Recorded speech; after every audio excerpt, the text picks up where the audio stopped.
Bienvenue mesdames et messieurs dans notre rubrique du jour Écho de l'UDPS. Écho de l'UDPS qui est une rubrique dans laquelle nous vous proposons les informations, les nouvelles de votre parti qui répond à toutes les aspirations que vous portez à cœur pour la République démocratique du Congo. Je suis Félix Kabala, votre humble serviteur, présentateur de votre rubrique Écho de l'UDPS.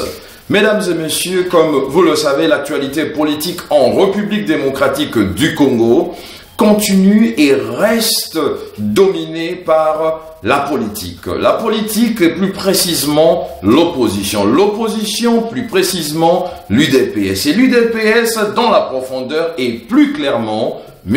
Étienne Tshisekedi Wamulumba. M. Étienne Tshisekedi Wamulumba, depuis son retour en République démocratique du Congo, c'est le noyau qui porte de l'électricité en lui. Et tout ce qui gravite autour de lui profite de cette électricité pour éclairer également d'autres électrons. Mesdames et messieurs, sans plus tarder, laissez-moi vous introduire cette rubrique.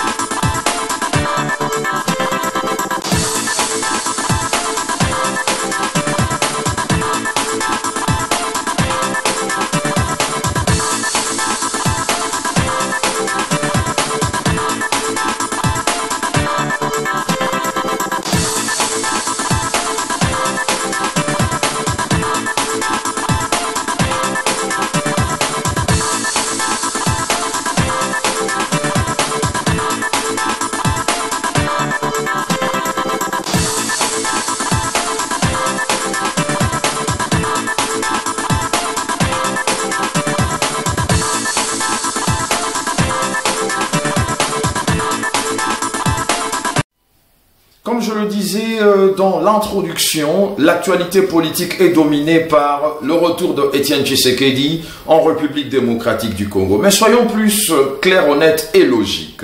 C'est quoi la logique? Nous sommes en 2016. 2016 est une année électorale.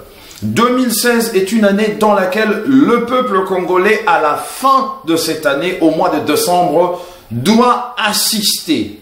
C'est un impératif.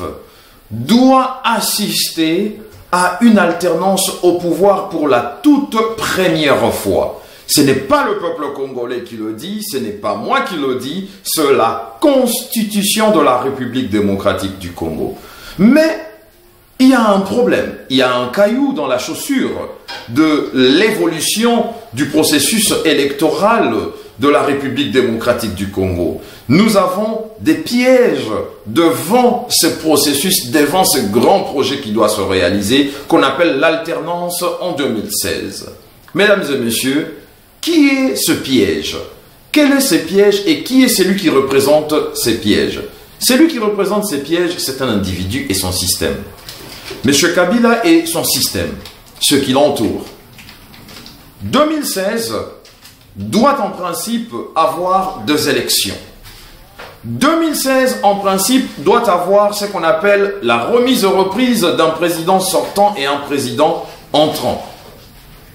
Les élections qui doivent être organisées le 27 novembre 2016 posent problème et c'est une question de beaucoup de turbulences politiques, une question de beaucoup de soucis au sein de la classe politique congolaise.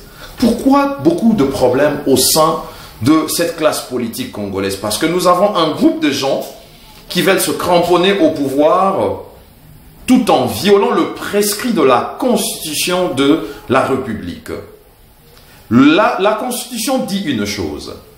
Le président de la République est élu pour un mandat de 5 ans, une fois renouvelable, et à la fin de son mandat, celui-ci reste en fonction jusqu'à l'installation effective du nouveau président. C'est l'article 70. Mais cet article a été usurpé. Cet article a été, comment je peux dire, kidnappé par une partie de la classe politique congolaise dans le but de satisfaire un individu. Cet individu, c'est Joseph Kabila. Vous savez, il a encore temps pour que Joseph Kabila puisse comprendre que il a encore tous les voies et moyens de quitter la tête de la magistrature suprême avec tous les honneurs qui lui sont dus, parce que, de fait accompli, il est celui qui nous a gouverné par défi pendant toutes ces années, quand bien même nous reconnaissons jusqu'aujourd'hui sa victoire de 2011, parce que c'était un hold-up électoral. On ne le reconnaît pas, mais comme c'est un fait accompli, il est là. On l'a laissé faire, parce qu'il a utilisé la force. Il contrôle l'armée, il contrôle la police, il contrôle le finance, il contrôle beaucoup des institutions qui lui sont acquises.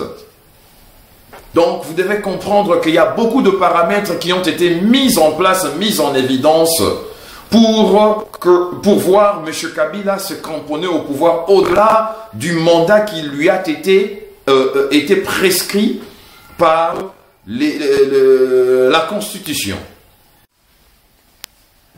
Comme je le disais dans la première partie de la vidéo que vous venez de suivre il y a quelques minutes passées, vous savez, le changement en République démocratique du Congo, ce n'est pas demain.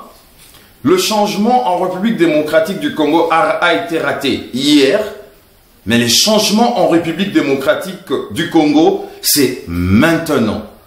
Le changement, c'est aujourd'hui. On peut voir que M. Eden Kojo, après l'erreur qu'il a commise avant l'arrivée du président Tshisekedi, de tenter de convoquer le comité préparatoire, les travaux préparatoires pour la tenue du dialogue. Je ne sais pas quelle est la moustique qu'il avait piquée pour qu'il puisse poser cet acte-là et après rétropédaler, annuler à travers un communiqué. C'est parce que on lui avait transmis de mensonges auprès du système Kabila que M. Tshisekedi est fini. Mais à voir ce qui s'est passé le 27, M. Kojo, j'espère, est rentré lui-même dans la ligne de conduite normale et ils ont agi en bonne et due forme. Ils ont annulé leur décision parce qu'ils savaient que ça n'allait pas le faire. De toutes les façons, l'année 2017 ne commencera pas sans l'apport de l'UDPS, sans l'apport du rassemblement dans sa généralité, sans l'apport de partis ou de forces acquises au changement en République démocratique du Congo. Mesdames et messieurs, les temps de la blague étaient hier. On ne s'amuse plus. Même si aujourd'hui, le dialogue devait commencer, ou les travaux préparatoires pour la tenue du dialogue devaient commencer aujourd'hui, nous allons établir un pont de communication inébranlable entre l'UDPS et la population. Tout ce qui sera dit dans le sens contraire qui tentera de violer le prescrit de la Constitution, ou qui tentera de mettre en hypothèque l'avenir du peuple congolais, nous tiendrons le peuple congolais en alerte. Nous leur dirons tout, peuple congolais, en ce moment. Je prends un exemple. On est là en train de discuter et que quelque chose de très mauvais, négatif, ressortait de discussion.